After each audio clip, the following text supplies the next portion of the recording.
and Assalamualaikum. So to this video, I'm gonna discuss about the mechanics or rules of the table tennis game. So mechanics or rules of the game. Table tennis is played in a single or in a double. The player alternately hit a small plastic ball back and front across the net with a rubber-faced wooden bottle. A player serves the ball by tossing it with the free hand and hitting it with a paddle to propel the ball to the other sides of the table.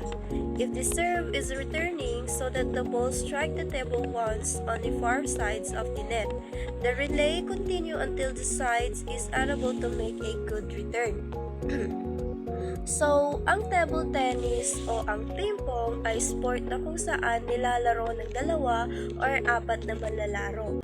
At pwede rin na nilalaro ito ng solo. So, sa bawat manlalaro ay meron silang paddle na pampalo para sa bola papunta sa mga opponent nila. Kung maipapalo ng kalaban pabalik ng tama sa kabilang dulo ng mesa is magpapatuloy ang laro hanggang sa hindi na makapagbalik ng palo or tama ang isa sa mga manlalaro. So, sa pag-serve sa table tennis, ang bawat manlalaro ay makakakuha ng dalawang serve.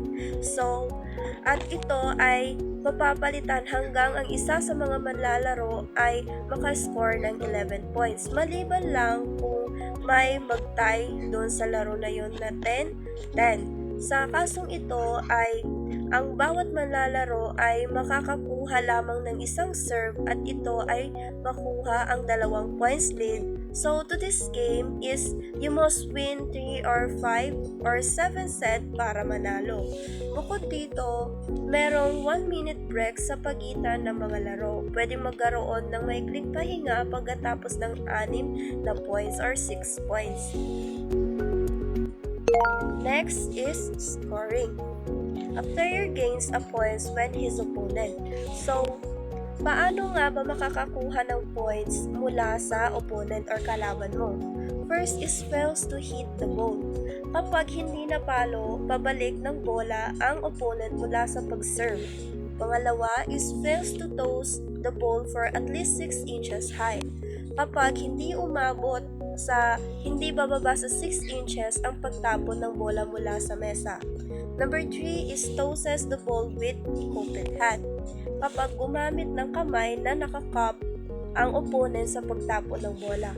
Number 4 is tosses the ball starting from below and level of the playing surface. So, kapag nagsimulang nagtapon ang kalaban mula sa ibaba ng mesa, halimbawa, kung ang player ay maghahagis ng bola mula sa ibaba ng mesa, ito siya ay may tuturing na mali ang paghagis niya ng bola. So, hindi makakakuha ng points ang player kung paghagis niya ay nagmula sa ibaba ng mesa.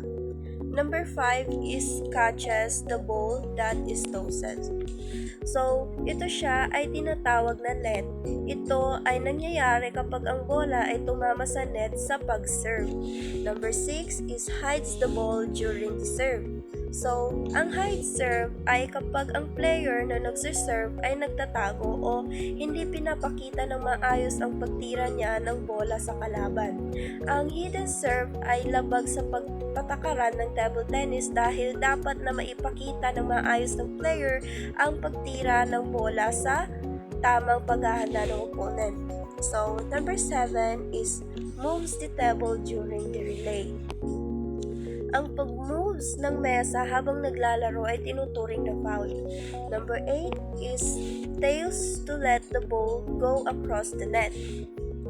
Kung ang player ay hindi nakagawa na ipasa ang bola patawid sa net, ito ay magiging points ng kalaban. Number 9 is does not let the ball hit the playing surface. So ito naman siya ay maaaring makascore ang player kahit hindi niya na harangan ng bola na makatama sa playing surface. Halimbawa, tulad ng kapag ang bola ay tumama sa player mismo bago ito makatama sa playing surface. So, number 10 is volleys the ball. So, kung ang isang manlalaro ay mahuhuli na hinagis ang bola mula sa mesa. 11 is allows the ball to bounce twice his end. Kung ang bola ay pinalo ng opponent at tumalbog ito ng 2 beses or higit pa ay magiging points na yon. So, number 12 is strike the ball twice in hitting return. So, kapag pinalo ng opponent mo ang bola ng nakadalawang beses para maibalik ito, is magiging point mo yun siya dahil bawal ang double strike sa pagtira ng bola. So, number 13 is strike the ball out of turn in double. Kapag ang player ay nakagawa ng strike, kapag ang player ay nakagawa ng strike the ball out of turn sa double, ay magiging points yun siya ng opponent dahil labag ito sa rules ng table tennis. And lastly is number 14, fails to return the serve. So, kapareho lang din ito siya ni number 1. Ang pagkaiba lang ay kapag hindi na ibalik paluhin ng player ang bola is magiging point yun siya ng kalaban. Expedient system. The expedient system shall come into operate after 10 minutes of place in a game or at any time where requested by both player or pairs. Ang expedient system sa table tennis ay isang system ng paglalaro na ginagamit siya kapag natagalan ang laro or hindi na nakakakuha ng sapat na points ang bawat player. So, kapag ginagamit ang system na ito is kinakailangan ang bawat relay ay limit lang siya, di na pwede tumagal pa. Kailangan ang bawat player ay makapag-score na kaagad bago mag-expire ang oras ni expedient system. So next is serving. Sa serving naman, at the initial part of the service, the ball shall be motionless, resting freely of the flat, open palm of the free hand of the serve, behind the end line and above the high for the playing surface. So, sa pag-serve ng bola is dapat na hindi gumagalaw ang bola sa flat.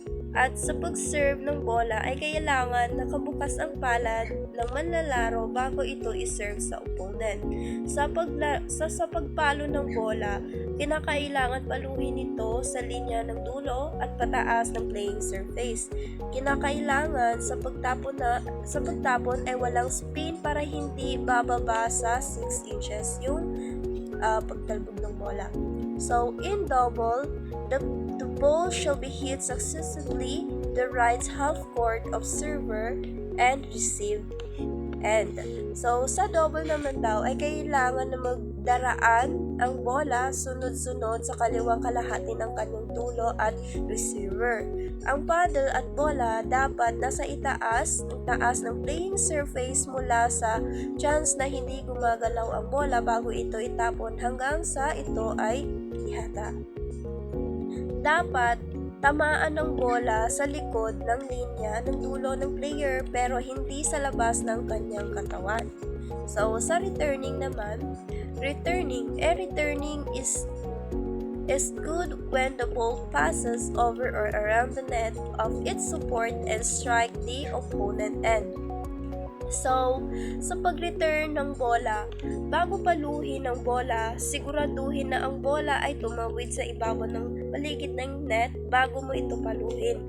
At hindi na may tuturing na nasa laro ang bola kapag ito ay tumama sa ibang mga bagay na hindi kasama sa table surface.